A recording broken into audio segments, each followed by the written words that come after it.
That's a good one. That's a good one. Oh, God, it's a toad, son.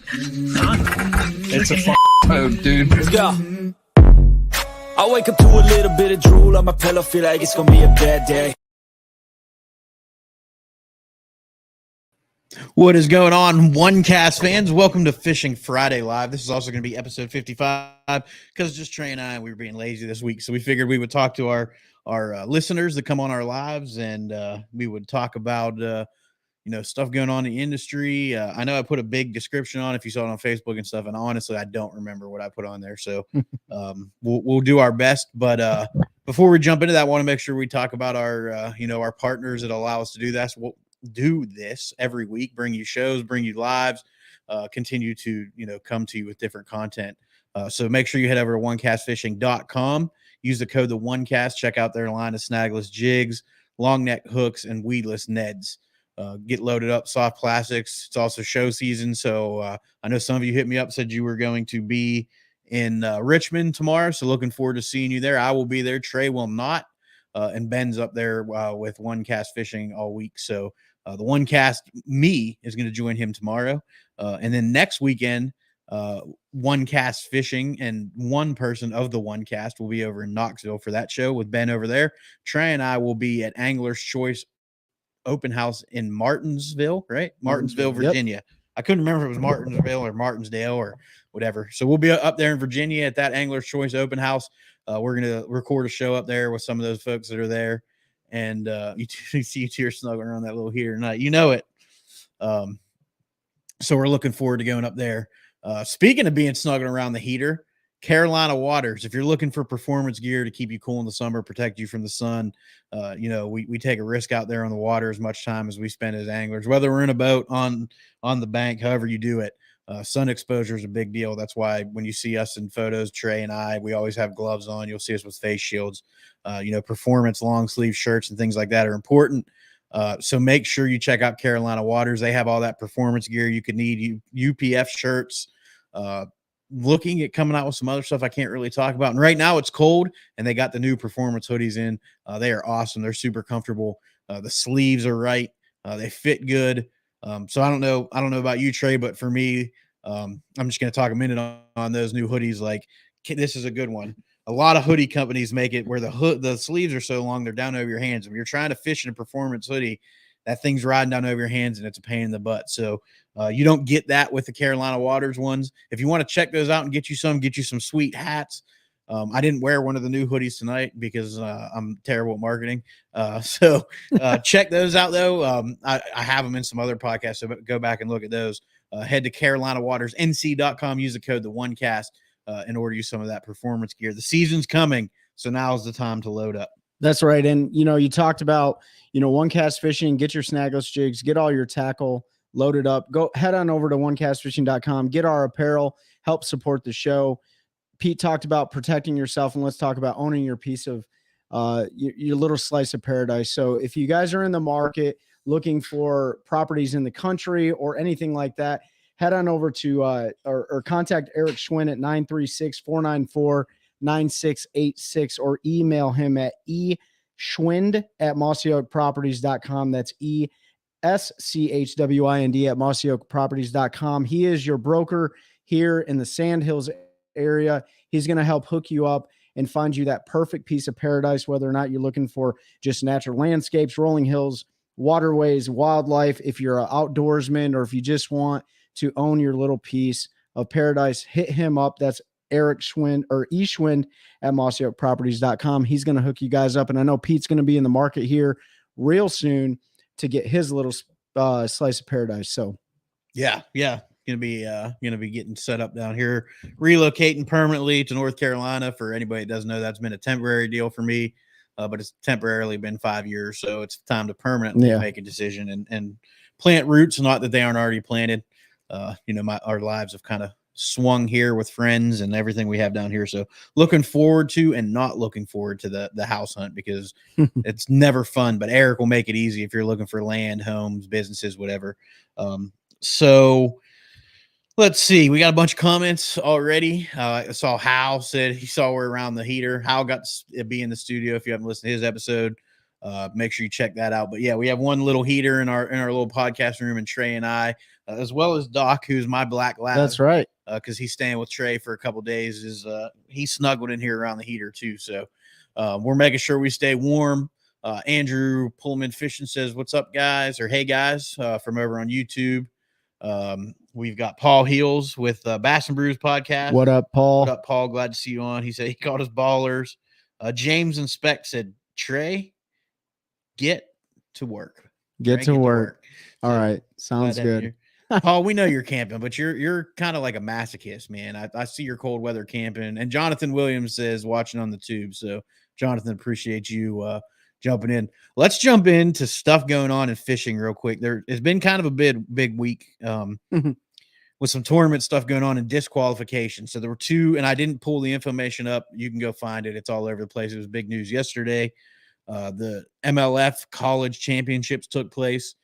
Two of the teams that were in the top 10 were disqualified. You're talking about the ABA solo? No, this is the college. Okay. Yeah, this is the college. So two of the teams that were in the top 10 were disqualified, and for a rules violation. That rules violation was they had too many hooks in their A rig. So I believe Florida is 3 hooks.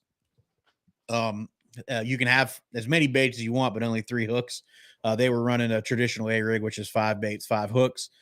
Somebody, they had video of it and it got out there. So they DQ'd them. They lost all of their weights from the 2 days.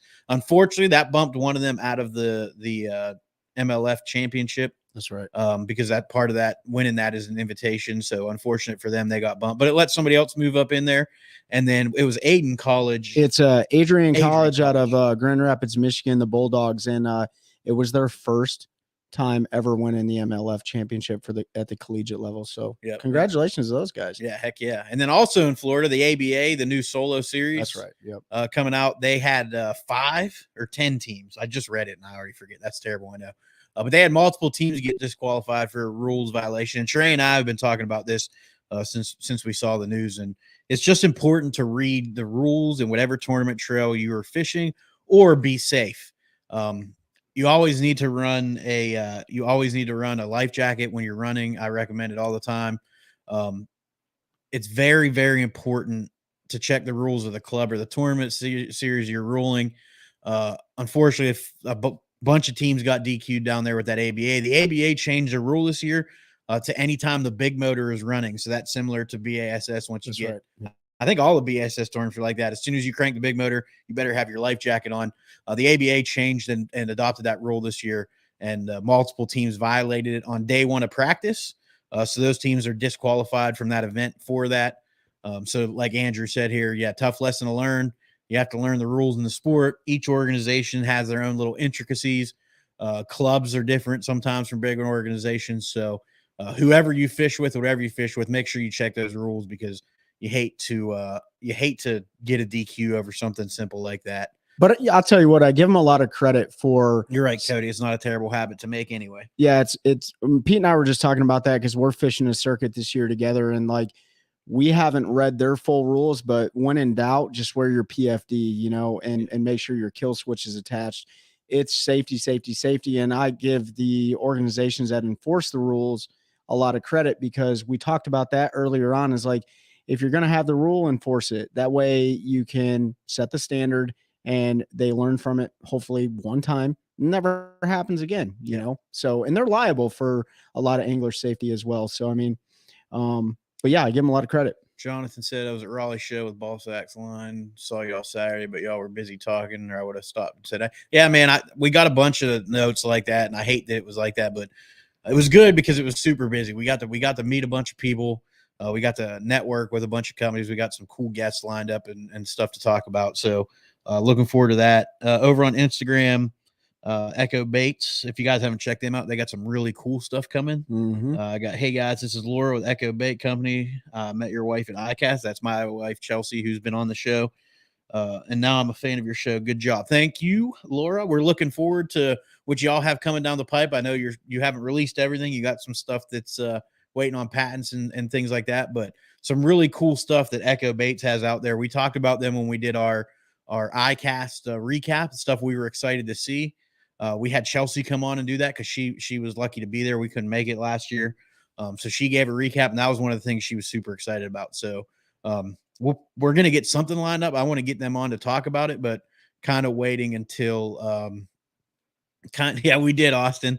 I think that's Austin that said that, the Ben Milliken Mississippi Slammer. We did just miss it. I was a minute late to scoop that bait up, but anyway, I want to get the Echo Baits folks on because they have kind of a revolutionary design on some baits that they've come out with to help you maximize forward facing sonar. I know that's kind of like, there's Doc coming over to say hi to Trey. He's gonna try to trip the wires up and pull the show off the air. To pull stuff, and he crawls under the table and tries to unplug things. Laura from Echo Baits, right? Yeah. Hey, thank you so much for the compliment, and for everybody in the crowd. Like, we've been getting some really positive reviews for the show and stuff on Podbean and Spotify and Apple Tunes and stuff. So if you haven't went on there, please go on there. If you listen not only to the Fishing Friday lives, but if you go and listen to it on the media platforms, leave us a review. That really helps out the algorithm, really helps out boost, the visibility of the show. So anybody who's already left a review, we really appreciate you guys. And if you haven't, please go do so. It doesn't cost you anything, and it really helps us out. So it helps us. And Wednesday, there's going to be an announcement, and part of that is going to involve leaving reviews. So you can get ahead of the crowd if you go leave a review. We got a couple little special boxes and bags and maybe things that are about 7'4" that, may entice you to do that. It might entice you. So we've been talking about the giveaway. It's coming. We're finally gonna lay that out next week. So we're gonna record it, put it in the episode, and let everybody know how they can jump in on that. And then again, we'll talk about it on Fishing Friday Live next week. But yeah, looking forward to that. So that was kind of the two big things in the industry. Well, three, the disqualifications, the winning the college national championship on the MLF side. So exciting for those kids, and some of those anglers down there that got disqualified in the ABA were guys that have been around, guys and gals have been around for a while that have fished big tournaments, call them a pro if you want to. And they missed that rule change. So super important to check that again. And again, always wear your PFD. I mean, Jordan Lake, I think last year the final count was nine fatalities, drowning, and every single one of those were preventable had folks been wearing PFD. So just wear it, especially in the cold months. I have a terrible habit when it's cold of taking it off, and that's really, you need it all the time, but that's a really terrible time to take it off is when it's cold. Cold water immersion is no joke. And it'll kill you in a hurry, no matter how big and bad you think you are. So wear your PFD. I preach it every time there's a fatality out around the industry or anywhere in fishing that I share that out, and wear what you can afford. It doesn't matter if it's they're sniffing cords, probably gonna knock the camera over. It doesn't matter if it's a $10, yellow or orange, whatever they are, Walmart life jacket, or if it's one of the super expensive inflatable Mustangs. Just make sure you wear something that's certified, and really it's going to, ensure you come home to your family safe. Oh man, Doc, hold on. Good night. This dog's about to drive me nuts. Lay down. Good boy. You're a good boy. Lay down. Down. Good boy. He about to unplug the dang computer right there. He's just in here wandering around. So let's talk. First of all, that had to be Mike that said that. What's up, bro and Trey? Is that Mike? Probably. Yeah, it's got to be Mike. So, Mike, congratulations on crushing them down there in Florida. I think that's Mike. But if you guys haven't been out fishing, and I know the weather kind of sucks, especially here in North Carolina, but right now is a really good time to go catch a giant. Last weekend, I was fortunate enough to catch a 7-pounder. I know Mike was down pre-fishing for a tournament. He caught one that was 777. So you should definitely play the lottery, Mike. But don't let this nasty weather deter you. And for those of you who are up north, I feel bad. You guys are probably iced over and stuff, but head on down here in North Carolina and jump in the boat, and we'll go try to chase some big ones around. So. That was Mike. So it was Mike. So and that was Aaron Little that pointed out that we missed the Milliken MS. Aaron, it was good to spend some time and hang out with you. It was cool, cool to spend a little bit of time. Hopefully, you got over there to JC's Marine and they can get your boat up and get you out on the water. Yeah. David Fuchs said New Jersey just started in November to March mandatory PFD when using the trolling motor. Now you hate that the state has to step in and make it mandatory. You would think that us as adults would make the right decision. But we don't always. And like I said, I'm bad about it. Even this time of year, it's just for me, I jump off the motor, I pop my vest off and I go up and I go fishing. And I know better because I worked in public safety. I saw what happens when somebody goes in the cold water and made those notifications. And I don't want anybody to have to do it for my family. So this year I have not been on the water yet in 2024. No, he hasn't. It has not worked out for me yet. I've had too much going on. But as soon as I do, I am 100% leaving that on while I fish because it's not worth it. It's too easy. Andrew said the big bass are biting here in Florida. Pics on social media, every lake are big sacks. Yeah. So your guys' fish are getting ready to spawn in certain areas and they are full of eggs and they fed up and they're ready to rock and roll. So you guys can catch some true giants. And that's pretty much the case all up the East Coast until you probably hit that, like, I don't know, Northern Virginia area. But yeah, it's time to get out there and do some fishing. And the best thing you can do when your buddy can't fish is send him a bunch of your fishing pictures while he's at work. Yeah. And then make him really, really mad that he's at work. I told Mike Johns how much I hate him today. About 46 tomorrow. Heck yeah, man. That's a good draw. That was Mike, right? Yeah. Yeah. So he's fishing Derby tomorrow. So yeah, Jared, it was good to see you. Terry, I know that was you. Says you wear your life jacket all day long because you do. It doesn't matter when. You do a great job of keeping yours on. And that was Aaron that said Casey's looking at his boat right now. So cool, man. Hopefully it's something quick and easy and not super expensive. Boats stand for break out another 1,000. So take a homie fishing is a 12th month proposition. Absolutely. That's right. Hey, listen, man, like, me and Pete, we're all about taking people fishing. And, we're fortunately this year not going to fish as many tournaments as we did last year. And our tournament season ends in June, at least on the one circuit that we're fishing. And then your club fishes a little bit more, but that's kind of the goal this year is fish our circuit and then really just dive into fun fishing and do a lot of recording and game footage and stuff like that. So yeah, we want to put more content together for everybody that follows and watches and listens and all that stuff. And it's hard to do that in a tournament. You get ultra focused on the task at hand, which is fishing that tournament. So yep. So the show, who was that? I've taken Trey, but Pete hasn't been on the boat. Yeah, that was Mike. That was Mike. Yeah. Don't worry, Mike. He'll be coming down there shortly. Down there in Florida here in a couple weeks. So for those of you who stopped by at the Raleigh show and you guys made comments, like really appreciate you guys swinging by, whether or not you saw us at OneCast Fishing booth or you saw us at Carolina Waters. But I want to talk about a pretty cool thing that one thing that was pretty cool that we got that our good buddy Larry dropped off to us. We're standing over at Carolina Waters, and like Pete said, go to carolinawatersnc.com and check out their apparel. But we were over there working with those guys, and Ben comes over and grabs us and says, "Hey, I got a surprise for you." We're like, "What is it?" He's like, "Just come on over to the booth." Well, lo and behold, our good friend Larry Reed, yep, is standing there, and he works for Academy. And he decides to hook me up with this shirt right here. And it was pretty cool because, listen, a lot of people are like, "Oh, you don't like Jacob Wheeler." That is not true. Jacob Wheeler just reminds me of somebody. But he hooked us up with a Jacob Wheeler autograph shirt. That was pretty cool, man. I just want to give Larry a huge shout out. And the coolest part about that was the following day, Larry and I were able to go out, do some fishing the next day, catch a bunch of 2-pound crappie, and he was able to take that home to grandma and have her cook them up and stuff like that. And that's, we've been talking about these shows, whether or not it's in Martinsville, Virginia, or in Knoxville at the Classic last year or whatever. It's a great opportunity to meet people and just network and develop friendships. And we saw a lot of good people that we've either had on the show or that we've, conversed with in the past. And so we really appreciate all those continuing friendships.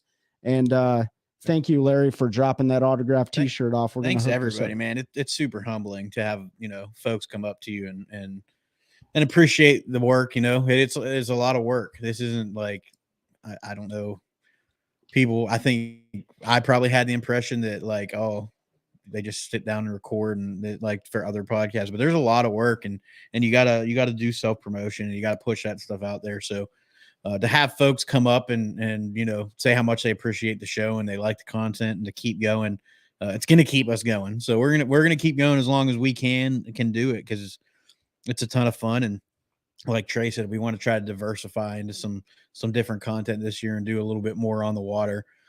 If you head to my YouTube channel, there's a video up there. Trey and I did a simulated tournament. A lot of folks asked about thought process and stuff in a tournament day, so we went out and recorded a tournament day. We weighed our fish, and then we came in here. In each segment, we broke down our thought processes. I'm not saying they're right. They're probably completely wrong, because I was the one that was making decisions running the boat, so I'm sure they weren't the right ones, but we ended up with a pretty good day. But if you're interested in something like that, you can just search Pete Chandrick Fishing on YouTube. Trey and I have the video on there of us doing it that day, but we're looking to do more stuff like that, because there's, I like to think we're pretty decent anglers, and we want to share, our way of doing things with folks, because you learn something from everybody. Not everybody does things the same way. And that's what's really cool about fishing is everybody has little intricacies, the way they do baits. It might be a color thing. Trey and I were throwing completely different colors that day, and we were both whacking fish, but they were colors we were both confident in. And it just goes to show that sometimes color does matter, but you being confident in the bait that you're fishing is equally important. So, and retying. Yeah, I learned that lesson twice in that. Well, just once in that video. The other one wasn't a retie. You get to see me punch myself right in the face towards the end of the video. I had using the old fairy wand, throwing a wacky rig, and had one get me wrapped around a cypress knee, and I tried to horse it off there, and it broke and whap right in the face. So. And I didn't cuss. I think there was only 2 swear words in that whole video. Yeah, I think they were both from me. No, I know I had the first one. So it was. I know you got the confidence in the Willow vibe, Mike. I know that was you. You be whacking them on that thing all over the country. So. Listen, if you don't know what a Willow vibe is, just go ahead and search it on the internet. It's a Z-Man product. Yeah, it's a pretty unassuming bait. And I have bought a whole bunch of them, but a lot of times I'll cut the blade off to use them as like a vertical jig head or something like that, or throw them on paddle tail swim baits and stuff. But Mike Johns has a different approach to using them, and that's how he caught his 777 the other day. Mike said he owns them all. I highly doubt that. He doesn't own them all off Tackle Warehouse. He bought every single one they had. So. Cody, what'd you say? He said, do it live. My boat is set up so I can live stream about anywhere on Harris and parts of Jordan. That's awesome, man. Yeah, I know there's definitely some connectivity issues on certain parts of those places. So I get terrible service on Harris, but Jordan, I could go live about anywhere. Yeah. We've talked about doing it because GoPro has that. You can go live. We did. We went live one time, I think, from the lake, but we did. So I talked about the Jacob Wheeler autograph shirt. Thank you, Larry Reed. That's going to hang out in the studio. We really appreciate that. The second thing that was really cool too is, like I said, we saw a lot of people that we've had on the show and a lot of people that we haven't. But somebody that we did have on the show that was probably one of the most interesting conversations that we had was with the 2 bald biologists, right? So Better Fishing with 2 bald biologists, Corey Oakley and his partner. They were there at the Raleigh Fishing Show, and they were the ones that really, Corey really broke down, conservation efforts, health of our fisheries. We talked about in a couple episodes ago about them removing the slot limit on Harris. Yeah. But Corey hooked us up with some shirts, some UPF shirts, and we really appreciate that, and a couple packs of baits. So this was another cool gift. And this was a collaboration with Carolina Waters. So CarolinaWatersNC.com. So thank you, Corey. Show the back. It's pretty cool. Yeah, the back is awesome. If you haven't checked out, if you're North Carolina or anywhere, they just talk fishing. The 2 Bald Biologist podcast, that's their logo. And they hooked us up with a couple of those shirts. They are really cool. So you'll see that on the water this year for sure. That'll get added into the rotation. Oh yeah. But the show in general was really good. I mean, it was busy. There was a lot of folks there. We got to meet a lot of people, a lot of cool products. I managed to not spend too much money. Yeah, but you spent some and I spent Oh some. yeah, I mean you got to spend a little, like but it was good. We're gonna have a really good series coming up with Dale Black, who owns Gamma Fishing Line, where we're gonna go into everything about line, from mono to fluoro to braid, benefits, the negatives, what's important, what to look for, and why pound test needs to go away. And if you don't know why, he's going to go into that. And it's 1,000% a crutch that a lot of anglers use, and they're actually hurting themselves when you're just strictly looking at like pound tests and things like that.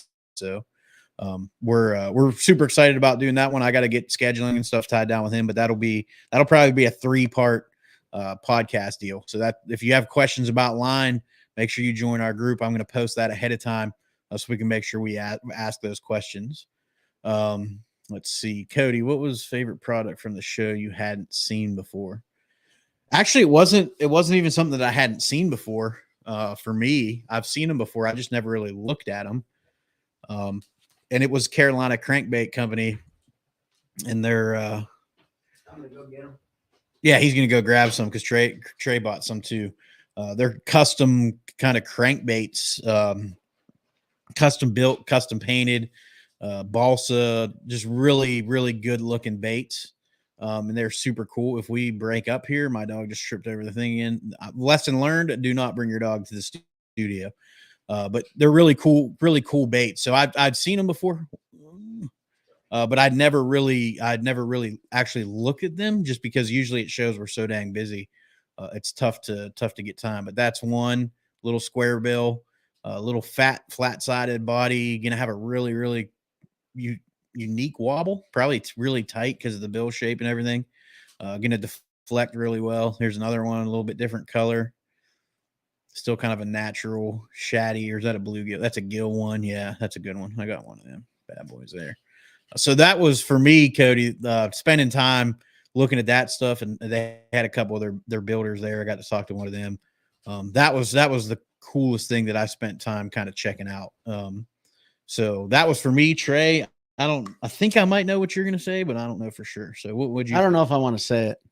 Yeah, but I may. I don't know. It's kind of like, if it works really good, that's some secret juice. So I'll just say this: there's a crankbait on the market right now so back in the day, they used to have a crankbait that was what they would consider, they called it like gel infused, but they're not gel infused. They were actually infused with like antifreeze. I don't really know how you got away with that, but they did. But that business is no longer functioning anymore. I don't know where a ladybug came from, but it just jumped on me. But anyways, so they used to have a crankbait that would sink all the way down to the bottom. But in the summer months, they found that crankbait, the antifreeze would dry up in it and stuff. So there's a new bait that's on the market that sinks all the way down to the bottom, and you can work this crankbait almost like you would like a shaky head or a jig. And depending on the situation, like, it could be a very deadly crankbait to use. I don't have any on me right now, but it was really cool to see how guys are coming up with, different ideas for baits that aren't like traditional use and stuff like that. So, I bought 5 of them. Yeah. I mean, because they had a deal. So yeah. I'm going to give them a try. If they're good and they work well, I'll gladly throw the name and stuff out there, but it is still kind of like the only thing we've seen is the guy that developed them and showed it in the tank, and it looks cool. Yeah. But they're kind of expensive because they are sort of on that custom built thing, and I don't want to throw it out there in the world and have. Yeah, I have no idea if they work at all, and then it be junk. So we'll test them here, and if it's an awesome bait, we'll definitely share it with you. While we're talking about baits, let's talk about some new release baits that we're excited for. And I'll tell you what I am super excited for is that jerkbait Berkeley is releasing with the upside down bill that sinks the credge, which is jerk backwards. And you can get your hands on it now. Yeah. It's pre-order, so they haven't mass produced it yet. You can pre-order it. You must be talking to Big Nasty. I don't know what you're talking about. So we're I'm excited to fish that because I think it's something that's going to be very different. He said I got 8 of them. Who is that? I'm waiting for it to update. It's something that's going to be different. It's going to be it was Terry. I figured it was you, Terry. It was it's just going to be a different presentation. What really sold me was they were showing working it around docks, or I'm right around brush piles. Terry got me all. I was like, man, I didn't see too many people over there. So with the way it falls backwards and it has that bill, you can throw it past a brush pile and you can work it like a jerk bait over that brush pile and then pause it. It's going to fall back into it. Yeah. And I just think it's a presentation that the fish haven't seen. And it's probably going to be a really good bait. No, you're good, Terry. I'm just busting your chops. It's a really unique presentation, something the fish haven't seen a bunch of. And I'm excited. I'm not going to go out of my way to get one, but when they're in a store somewhere, I'll probably pick one up. I really think it's going to be killer for us on spotted bass. I think the spotted bass are going to demolish that thing. So I think it'll be really good on spotted bass, but I also think it'll be really good for schooling bass too. And if you guys have a lot of experience with fishing big schools, you know exactly what I'm talking about. When you cast in there, it's hard, unless they're all 4 or 5 pound class fish, it's hard to get the big fish because you're typically getting picked off by the 2 pounders. Excuse me. The 2 pounders or whatever, which, hey, I'm not shy with a 2 pounder. I'll bring it back to the scales if that's what I got. But I think this one's going to be cool because, you know, those big fat female fish that are laying on the bottom that are lazy and they don't want to chase shad up to the surface, this credge might help you pick off some of those fish. However, I think it sinks 1 foot per, I don't know what they say, 1 foot per couple seconds or something like that. it's pretty. I thought it was a foot a second. Or a foot a second. Yeah, a foot a second. So you might be able to pick off some of those big ones, but you're schooling bass. Like, you know, the biggest thing with that is getting through the dang little ones to get to the big ones. That's why typically the biggest fish in a school you're going to catch on the first cast or second cast. You're going to catch it pretty quick. Mm-hmm. And it's usually going to be on like a flutter spoon or a deep diving crankbait, something that the smaller fish aren't necessarily going to key on. Not that you're not going to catch them on a drop shot or a shaky head, or you know, a wobble head or any of those other, you know, Carolina rigs, those more traditional baits.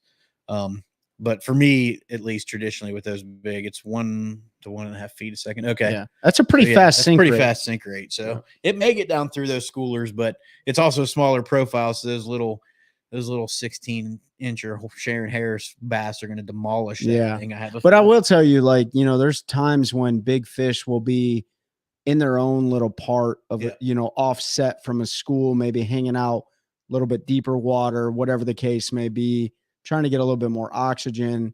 And so if you are scoping them or you know where they're at, hey, you can bypass those smaller fish. And so, and the other thing about baits, man, like, and we need to do a whole episode on this, but like, as baits continue to advance and get, you know, different and more forward facing sonar applicable, I'm almost tempted to, well, I've already done it, but like start bringing some of the OG stuff back into play because, you know, a lot of that old school stuff, a lot of people aren't throwing anymore. You know what I mean? Not so much around here, but probably in some of these other lakes, everyone's so keen in on the new baits, but man, don't put it past a good old Texas rig. It's still going to catch a fish. You know what I mean? Yeah. Don't put it past a jitterbug. I told Mike he needs to throw a jitterbug when he's down there just to do it. You know what I mean? So it just depends, but you can modify baits so many different ways. And I think that the biggest thing why you don't see people throw those old baits as much as they did is they're just not as efficient as newer baits. So you'll still get bites on them. Now a Texas rig is going to be efficient forever. You can fish it as fast or slow as you want, but yeah, the jitterbug is not the most efficient top water bait. You just got to replace those hooks, man. Not just that, but like you can't really fish it around cover. You have to be, you know, it's not going to. You can't throw it into a laydown. Yeah. So it's a little bit more limited in the areas you can fish, and I think that's why you don't see it used as much. But like Trey said, you don't want to shy away from them. Yeah. But it's also not the most efficient thing in the world. Big ledge style spinner baits, those are going to make a comeback. Big baits are going to be a big push here. Mark, like if you're not doing it, if you don't have a rod set up for throwing bigger stuff, like 1 ounce, 1.5 ounces, I would be prepared because you're going to see a shift where that's going to be the stuff that you're going to see the fish chewing. And it's natural. I mean, everything changes. Yeah. But I think you're going to see big. You saw Missile just released that giant jig of theirs, the Ike mega jig or whatever. I almost thought that was a joke at first. No, it's not a joke. Hook. Like it's gonna be. I'll probably at some point in time pick one up. And I'm gonna fish it like a swim jig. It isn't a swim jig, but I'm gonna fish it like a swim jig. Yeah. Just because I can put a big like 8-inch swim bait on the back of it and fish it through some stuff. So yeah, be interesting for that one. Yeah, the monster jig, that was it. There's definitely applications where I think it'll work. I don't know that I wouldn't have the confidence fishing it like bouncing like a bottom bait. I'm sure there's folks that are, and they're probably going to dragging on a 10-foot rod. Yeah, but for me, I just don't. I don't think. Have you guys fished Florida? If so, what lures work best down there? I'm working on something to make a trip down there with a friend. Just throw buzz bait. That's what Mike Johns would say. So buzz bait, frog, punching, flipping. Yeah. So color. Yeah. So color. You know, like you got your typical like black and blues and your natural colors. Your whites work good for swim jigs and bladed jigs. Bladed jigs are a staple down there. Texas rigs with, you know, whether or not you're punching or you're just flipping, frogs, buzz baits, prop baits are very good down there. You know, like Bangalores and stuff like that. Willow vibes are good down there. Sorry, Mike, but you put it on here anyways. Willow vibes are good down there, which is just like a miniature version of a bladed jig anyways. Different cadence and stuff, but pretty much everything that you throw up here, you or wherever you're from, you can get away with throwing it down there. So I fished Toho last year, and I fished those lakes. All fish so different too. Like yeah, just said speed worm. Yeah, I'm sorry, depending speed worm. On the type of grass you're fishing. I forgot about the staple speed worm. Chatterbait, ripping it through the grass. That's right. Lipless crankbaits are really good down there. So, I mean, man, pretty much anything that you fish, like you can get away with. Wacky worms work down there. 100%. David, hit up Mike when you're going to go down there. Mike's a big friend of the show, good dude, and if he can fish with you, I know he will. If not, he can point you in the right direction depending on where you're going to go. Jerk baits work there. Yeah. I mean, Tyler Rivette won on Lake Okeechobee fishing his school of fish in the river on a jerk bait, you know? Yep. So everything works down there, man. You just got to figure out what mood the fish are in. Yeah, I think Florida's, it's just so wild how those lakes are so different, even lakes in the same chain and everything, different types of grasses and stuff. So definitely once you have it locked down where you're going, you know, pick some local knowledge. Mike's got a lot of experience down there. Nick Kincaid, who is a friend of the show, has quite a bit of experience in Florida. There's a lot of folks. Shaw Grigsby has a lot of experience in Florida. Don't be afraid to message them guys or watch YouTube videos. Like Florida's its own beast. So I'm gonna be down there. I've never fished Florida outside of walking some ditches and ponds. So I'm gonna get a chance to hook up with Mike in a few weeks. I got to go on a work trip down there, and I'm just gonna.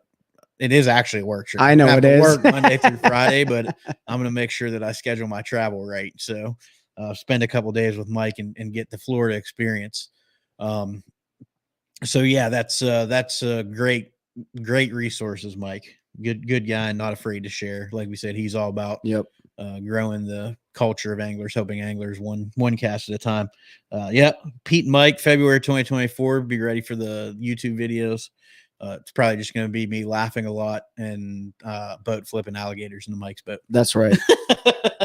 If you catch a 3-foot or less alligator on 65-pound braid, do not be afraid to boat flip that thing. Just you can boat flip a 3-footer. Oh yeah, you can boat flip a 3-footer, especially if your braid is wrapped up around his face. The only thing with that is, as soon as you go to pull him up, he'll kind of do that like the death roll. Yeah, he'll spin and stuff. But man, that's such a great experience, David. I hope you really have a good time when you go down there. Yeah, it's gonna be awesome, man. So that's baits. We talked about the Raleigh show was awesome, man. Yeah, I'm looking forward to Richmond tomorrow. Gonna spend the day there. Getting up bright and early to make that trek. Hey, I put a Trey on. You did put Trey on a 5-pounder. That's the biggest fish you ever caught. In Florida. That's true. I know. Yeah. So I'm looking forward to anybody we're going to see at Richmond. I know David Fuchs hit me up. He's going to be there. He's always talking on the show, asking questions. So anybody else is going to be there. Make sure you swing by. I'll be with OneCast Fishing all day on this one. I'm probably will get out and mingle. So if you do see me, don't be afraid to say, hey, even if you see me talking, make sure you hang out. Like, don't think you're going to interrupt me. As soon as you get a second, stick your head in there. Cause I really, man, it just blows me away when people come up and shake your hand and like what you're doing. So, make sure if you're in at the Richmond show or Angler's Choice next weekend, make sure you holler at us. Let us know. There was another question out there. Rodney, you always have really good questions too, man.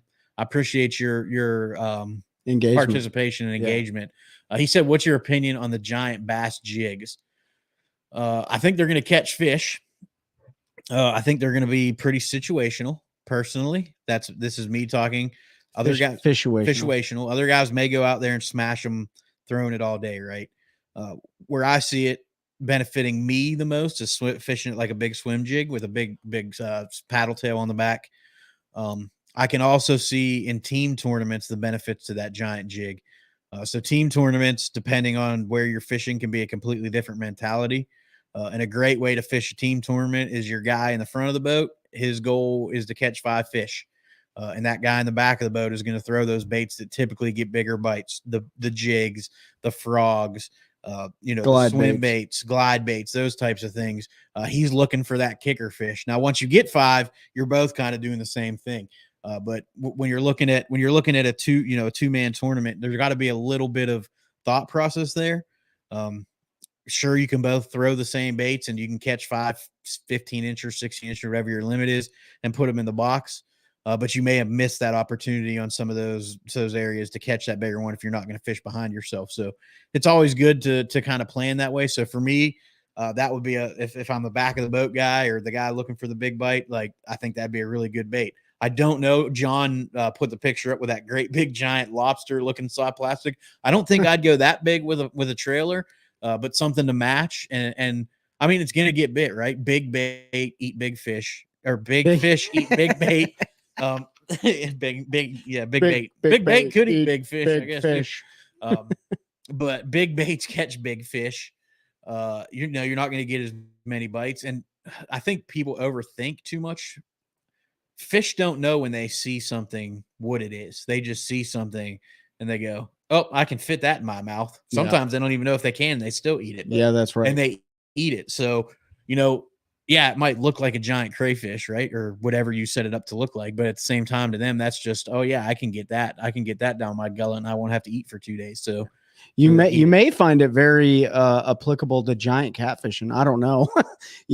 I see it again, like you said, it's situational. Knowing your body of water, what kind of bait fish, which we've been deceived about the bait fish here in North Carolina. I'll drop some North Carolina knowledge here in a minute. Yeah, but I mean, knowing where you're fishing, like I'm not going to throw it up on Lake Erie. I'm not going to throw it on the Lake St. Clair. I'm not going to throw it on, a place that traditionally has like small bass, like the Sabine River. I'm just not going to throw it there. But if I'm fishing a giant ledge tournament or something like that, I probably fish it, just to see if I can generate a bigger bite. And like I said, especially with those schooling fish, if there's giants sitting below, they might grab a giant meal. So it just depends. Yeah, it's really one of them things. And who knows? I mean, you see some of these elite guys go out there and throw it and smash a bag. Like everybody will be throwing one. Yep. I don't know if I will, but everybody will. Terry said, let tournament directors know wildlife change ramp. Yep, we were all over that. I know they had to move one of our club tournaments already. That's Mike John's most approachable group I've ever met. I love Trey, but Pete and Ben are awesome also. Appreciate that, buddy. So you said Terry, who said that about the ramp thing? Terry Baker, yeah. Yeah, Terry, you're right. North Carolina changed its law. If you're a tournament director or you're fishing tournaments, just know tournament directors cannot get all of their permits 1 year in advance. They got to wait 90 days out. So that is moving things around for different tournament organizations. So appreciate that, Terry. Yep. Andrew, yeah, I'm sure they do eat big jigs. I'll let you know that there's only one bed fishing bait that anybody needs in the world, and that's a white debunk. No, but yeah, I mean, I didn't even think about the bed fishing applications. Like that would be one of those baits that the one thing I would be concerned about with throwing a jig that big is there's so much to grab onto without grabbing hook. Yeah, it'd be so easy to grab skirt or anything and just flick it off. They do it with a little 3-inch creature bait. Imagine what they could do with a 14.5-inch jig. So, yeah. But yeah, I mean, it's one of those baits. If you get one of them hard-headed ones on a bed, or you can't see a bed, like you're saying, Andrew, on Big O around those bullwhips. I haven't spent any time on Okeechobee. I don't know what the visibility and stuff is like, but it seems like a lot of those bed fish down there, they aren't actually sight fishing. They're just catching them in where beds should be. So like on the devil horses, I know is a real popular spawn bait down there, and then obviously pitching those reeves. Yeah, is another one. But you know what? If they eat giant 10-inch and 12-inch magnum worms of any capacity, they can eat that jig too. You know, Pete had probably about, I don't know, he's probably 12-inch long white perch on this last year. Yeah, 10, 12-inch. Yeah, and he brought that fish all the way up to the boat in a largemouth that was at least 7 pounds or more, came up and pinned that white perch completely perpendicular in his mouth, and it got wedged in his mouth. You would never thought that a largemouth could get his mouth around that, but he did. And Pete almost caught the largemouth. I just missed. Yeah, it was the coolest thing I've ever seen. It pinned the white perch, not only so it came up and T-boned it. So you've all seen a bass. Sometimes you let it go and its gills are above water, and it kind of does that tail walk for a minute, and then eventually it rights itself. Well, it was like that, but it had that white perch pinned in its mouth, T-bone, and it was pinned up against the side of my boat. So like it happened, and I'm like, I have video. I'll post the video. I'm like, oh, and I don't know what to do. And I look at my net, and I'm like, no time. I'm just going to grab the fish. So I drop the rod, and I reach down to grab it. And right when I touch its lip, it got itself right and was down and away. And I don't know if it got the white perch. I can't remember if it spit it up or if it got to hold on to it. But yeah, that was the first time. You know, I've seen that happen to people on videos and stuff. That's the first time I've ever had a bass eat something that I had hooked. And they eat big turtles. And then I threw a big glide bait the rest of the day and didn't get bit at all. Yeah. So. Yeah, this missile big jig is awesome. However, hit me up and I'll tell you the right trailer. Okay. Well, somebody's got the secret on the trailer. Mike Jones. Juice. He's going to give us the juice. It's probably a 2.3-inch Kitech. That's exactly just barely nose hooks. Yeah. Yeah. But yeah, the big bait trend, I think you're going to see a lot more. Somebody mentioned earlier, we talked about the big spinner baits, those big ledge spinner baits, big hard thumping, 1 ounce, ounce and a half, maybe even up 2 ounce spinner baits that a lot of guys used to fish on ledges. You're going to start seeing that stuff come back, and forward facing sonar is going to drive some of that just because those bigger baits are easier to see and easier to kind of target those bigger fish. So it'll be interesting to see where that part of the fishing world goes as far as big baits are concerned. What else do we see? Was there anything else really cool with the? I don't know. We got to talk to Kevin Van Dam a little bit at the show, and that was pretty cool. And I'll tell you what, man, like they ain't joking when he says like I'm not retired, like they're not retired. So I got to give a lot of credit to the anglers that are up there, like working these shows, and they know that they got practice and stuff coming up. Kevin Van Dam doesn't, but it's really cool to see him, kind of break down some things in the lure tank and stuff like that. So again, we're just promoting these shows, but if you get up there, man, you see some tricks and stuff like that these guys have, and you're like, wow, I didn't even think about that. So it was pretty cool to interact with him and Brian Thrift. Brian Thrift was demonstrating obviously some Demiki stuff, and there's some stuff that he showed me that I was like, wow, I never thought about that before. So a great way if you pay for it. I mean, I think it's like $12 to get in or $20 to get in or whatever. Yeah, whatever. You're basically paying for an education that day. Yeah, check those seminars. So those seminars are pretty cool, man. And you get to pick the brains of all the people that have developed different baits and different things, and getting education on why they may have designed one thing this way or one thing that way, or didn't do this or didn't do that with their bait. So it's just a really good opportunity to learn a bunch, and you're around like-minded people, and for the most part, people are willing to talk. So break down that North Carolina knowledge that we learned from Corey and the guys at Two Bald Biologists. Yeah, so this stems from Trey and I were on Harris. I think Ben was with us that he day. was, yeah. And I had never seen a big gizzard shad on Harris, and Trey had never seen one. Trey spends more time than anybody I know on that lake because it's right by his house. So we found this big gizzard and tried to net it. I think it was dead. Whatever. Yeah, I think we ended up throwing it up on the bank, but we were all like, man, I didn't think there were gizzard shad in here, because you don't see them. Like on Jordan, you see them jump. They'll be getting chased. You'll see those big gizzard shad. Sometimes you'll find pockets of them. So I went up to Corey because it just for whatever reason popped into her head. We were telling the story about the white perch to somebody, and I was like, "Oh, the gizzard shad." Yep. So I ran over to Corey's booth, and I said, "Hey, man," I said, "Are there big gizzard shad?"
Hey, we're we had a back. minute. Y'all good?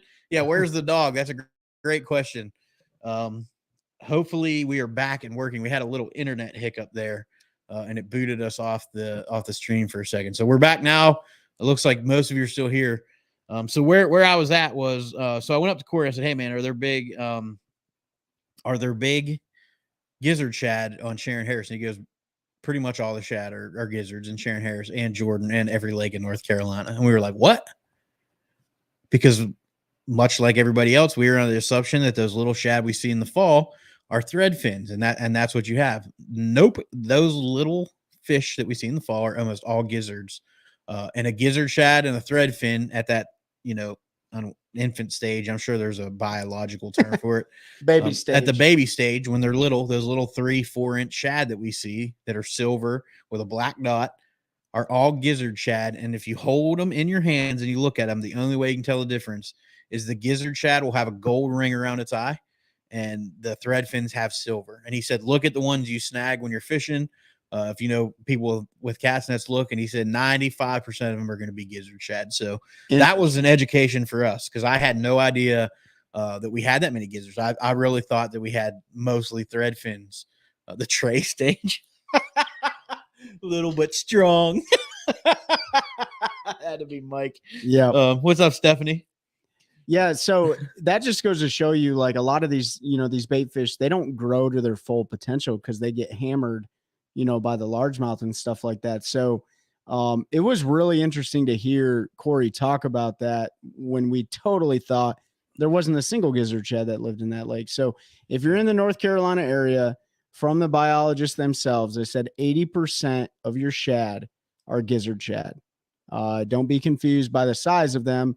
And if you're curious, take them out of the water when you snag them, net them, whatever the case may be. Check their eyes.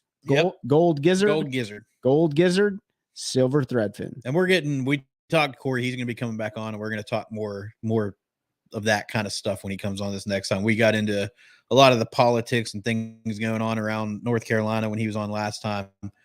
This time we want to talk more fish behavior, bait, like big thing, what they eat. But I know after I learned that, I'm gonna have a lot more confidence throwing a big gizzard colored glide now, and not so much. I was really looking at the more silvery, the more green gizzard on Jordan. Yep. And not, like I said, I've seen the big ones on Jordan. I've seen them getting chased by bait fish. Trey and I saw one getting chased by a bait fish this year, and he chucked a little square bill in there and hooked the fish that was chasing it, and then promptly lost it. It was a big one. It was a big. It was a big one. It was either a big bass or a big catfish. Yeah, but it was a big fish, whatever it was. So yeah, you'll see. I've seen them on Jordan, but I'd never seen them on Harris. Trey had never seen them on Harris. We never really see those big schools of big gizzards like you see in other lakes on forward facing or anything. So it was definitely an educational thing for me. And I want to share, make sure we share that to everybody. So don't be afraid to throw gizzard bait. Maybe do some research on when those color changes start to shift a little bit. I know I'm going to. It's going to change probably a little bit of my color selection. It's going to broaden because I was pretty I was pretty thread fin dependent because I felt like that was the majority of what they ate. And last year I branched out into more bluegill stuff and had a lot of success throwing more bluegill patterns. So now I'm going to mess with some more gizzardy type patterns, a little bit darker and things like that. So for me, it just expands what I'll be comfortable throwing. That's one of the things that, you know, if you don't think about it, you're going to overlook it, but always inspect the bass, always inspect what comes out of their mouth. Always, you know, look at their fins, you know, look at how much UV penetration they've had. If they got really, you know, you can see defined lateral lines, or if they're real pale, it's going to tell you a story, but the bait fish tell you a story too. And yes, they do. Now I'm going to start paying a heck of a lot more attention to the bait fish, their colors, their eyes and stuff like that. So, and that's what it's all about, like continuing to educate ourselves. And yet you're absolutely right. Match the hatch, like, whatever the forage is in that lake, you know, you can't go wrong with matching it. Yeah. But at the same time, like, bass eat the most bizarre baits in the world. I mean, they eat things that aren't even baits, you know? So, but yeah, that was really interesting. We want to get him back on. We want you guys to, you know, next time we do this, we're going to put another post up on the community page. If you're a part of that, head on over and check, you know, see what, we're going to drop a poll and ask questions and stuff like that for you guys to ask questions. But if you're not part of the community page, head on over to the OneCast community page on Facebook and request to join. You got to answer a few questions. And listen, that's our way of eliminating like bots and fake accounts and stuff like that. We're going to deny anybody that requests to join if they don't answer any of the questions. And that's just a way to kind of keep quality control on the page. And like I said at the beginning of the show, make sure you guys head on over to the podcast, whether or not that's on Spotify, Apple Tunes, whatever platform, leave a review and stuff. And we want to hear you guys' thoughts, you know. And if you have good ideas about what you want to talk about, who you know, somebody you want us to bring on. We can't bring everybody on because we don't know everybody, but if you know people in the professional fishing world or in the industry or not professionals that specialize in something that is really interesting, whether or not they make baits or they make devices, technology, whatever the case may be. Not running on profit. Run a non-profit. It does not matter. It doesn't even have to be fishing. Like, that's right. The outdoor space. Primarily fishing, but if you know somebody that has a really cool deal going on in the outdoor space, like, send them our way. We'd be more than happy to talk to somebody. I know, I don't know if Paul's still watching, but I know him and Alex over at Bass and Brews are looking for a Bigfoot expert right now. So I can't wait to see that episode. Yeah, that was really? Yeah, they're looking for somebody that's got a bunch of knowledge. It just reminded me of that video we watched yesterday. Oh, yeah, we can't talk. Yeah. We're PC here. Yeah, but yeah, it, you know, and that, again, you know, at the shows, that gives us an opportunity to scout for different people that we want to talk to as well. So, it gets a little exciting, and there was one thing, and I don't want to leak it right now, but there was one thing that we saw pretty interesting. And, so we're going to reach out to them and see if we can get them on the show for you guys and for ourselves too. I don't remember what he's talking about. We talked to some. Oh yeah. Hopefully that works out. That'll be a cool one. But yeah, more to come on that. Hopefully, if you're watching, hopefully you like what you see and what we're doing here, and we're still have that invite out there. So that's right. And then I think we're working on Brian Thrift. So for your North Carolina guys, he sounded pretty much confirmed to come on, and we got some other industry folks looking to come on. But yeah, if you're a local North Carolina person that has a bunch of experience, guy, gal, whatever, you know, locally, and you want to share some of that knowledge and try to help people catch more fish, hit us up. You know, we're gonna screen you a little bit. We're not just gonna invite anybody on. Because that's how you end up with either unusable stuff or, you know, things that don't go great. But yeah, let us know if you'd be interested or know somebody who might. Hal was great. Yeah, Hal Abshire. If you haven't listened to that episode, and he's getting a lot of attention on that show. He's the reason we're going to Martinsville, Virginia, and gonna spend the day at Anglers Choice Marine and talk to a lot of those folks. So, you know, it's all about developing relationships and those good networks and stuff, and then continuing to educate everybody. That's right. So we're at the hour mark. We're going to be wrapping up here. If you have questions, now's the time to ask them. Yeah, fire your questions right now. Fire them out now. Trey, what do you got, Trey? Anything else? You Man, I'm just ready to get back out on the water. I want to reemphasize again, if you're in the market and you guys are looking to buy a piece of land or buy a nice home in the countryside or whatever the case may be, I know Pete's going to be looking at it. I know we're going to be drumming up some ideas here in the future, in the next couple of years. Give our good buddy Eric Schwind a holler at eschwind@mossyoakproperties.com. Hit him up. He's going to help you guys find that little piece of paradise. Yep. Make sure you get stocked up on your gear from Carolina Waters, CarolinaWatersNC.com. Use the code TheOneCast at checkout. Save 20% off your order. And then OneCastFishing.com, the same code. Tony said, how's the weather there? The weather sucks. It's cold. We're going to see 70 degrees next week. Yeah. For quite a few days. The problem with that is it's supposed to rain every single day. Well, in the 70-degree weather, middle of the week when we all have to work. And so it's supposed to rain every day. I'm going to try to get Pete's dog because I'm dog sitting. I'm dog sitting this weekend while Pete's up in Richmond. I'm going to try to get Doc on the boat and go do some graphing. Not even put a rod. I'll probably put a rod on the front deck. And just go dial in electronics, make sure everything's working good. I just ordered my maintenance kit, so this is a great time to do your engine servicing and stuff like that before the season kicks off, whether or not you're fishing tournaments or just recreationally. Don't overlook that stuff. That is very critical, especially fuel filters. I always replace my fuel filters every 6 months and lower unit oil and all that stuff, and then plugs of here and there. So now is a great time to knock out maintenance on your boat and your trailer. Knocked out some maintenance on my trailer, replaced some pieces that came from the factory that aren't the most quality, using PVC board this time, so it's never going to rot. So if you're interested in that kind of thing, if you run a tracker boat, the 195, I put a video up on the Tracker Marine page on Facebook. And I think it'll work for pretty much any boat that doesn't have fiberglass or anything on the wheel wells of the trailer. And if you guys are interested in that kind of stuff, shoot me a DM. You can go to my personal Facebook page, or you can go through the community page, and I'll walk you through the process of exactly what I used at very low cost with a lot more durability than any sort of marine wood you can use. Absolutely. Yep. Boat maintenance. I'll do mine about 3 days after I should have done it. Because I always get everything and then I put it off.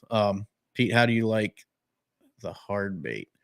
Oh, the ones you sent? Yeah, we actually have them here in the studio. Trey and I are looking forward to throwing them. They're right there beside you. Those are the ones that Tony sent down from Tony's soft plastic baits. He sent some custom painted crankbaits, some really cool looking stuff. I'm looking forward to throwing them. They look really good, man. So let your buddy know we're gonna go put them through the ringer a little bit, toss them around, and probably place an order, because I'm not bound to one company when it comes to crankbaits, because they all have so much to offer. Is that the one? Yeah, I really like that one.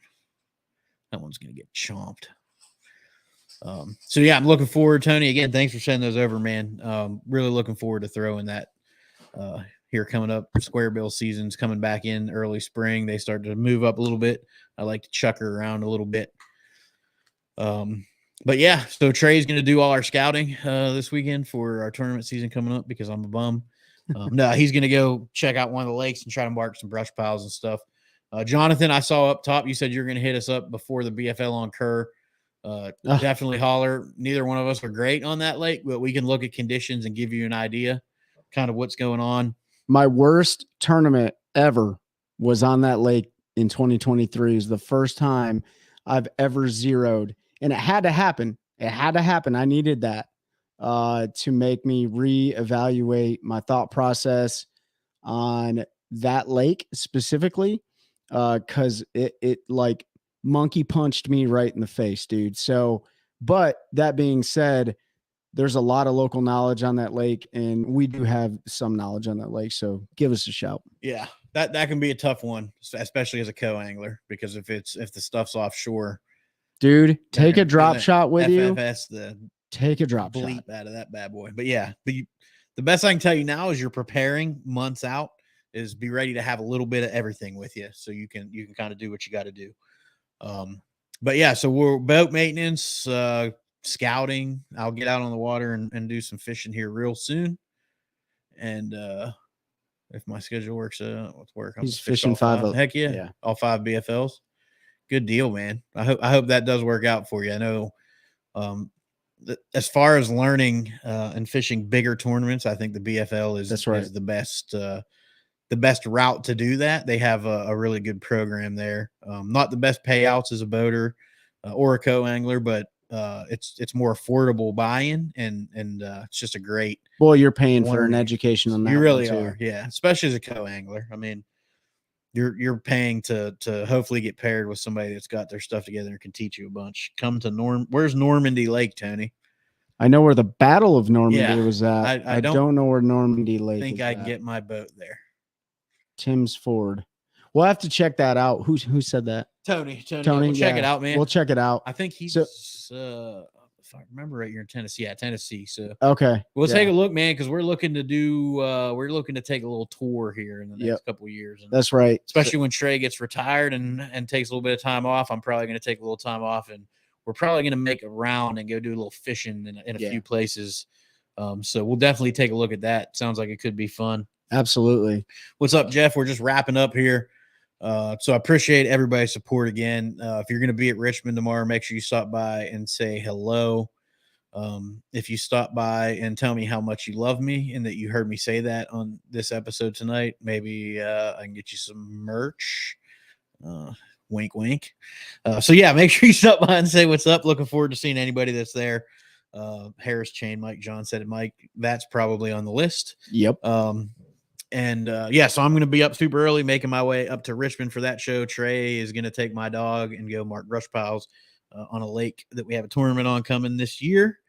And I'm going to go get some sleep. So yeah, we appreciate y'all's support. Like, comment, follow, all of that good stuff. Make sure you check out those companies who've been scrolling across the bottom. Good gear, good tackle, and a great realtor that can help you find what you're looking for. Really appreciate everybody's support. Appreciate all the kind words. If there's stuff that we're not doing well, don't be afraid to tell us that too. We can take constructive criticism. And the only way we're going to get better if there's things that aren't great is if somebody points it out to us, because we don't know what we don't know. So if you have things that you'd like to see us do a little bit different, hit us up. I know Nick Kincaid gave us some feedback at the show. And so we changed a couple things with release times and stuff to try to make it better for everybody. So we'll see how that goes, but looking forward to it. So again, review, comment, like, all of that good stuff. Reviews are important. They help us continue to do this, continue to make things bigger. And there's also going to be something coming that is important with reviews. So if you haven't left one, I would leave one or be prepared to leave one. That's because right. You have the opportunity, like Trey said, to win some cool stuff. Appreciate y'all being here. Appreciate the support again. Appreciate y'all helping us continue to grow a culture of anglers, helping anglers one cast at a time. That's a good one. That's a good one. Oh God, it's a toad, son. It's a toad, dude. Let's go. I wake up to a little bit of drool on my pillow, feel like it's gonna be a bad day.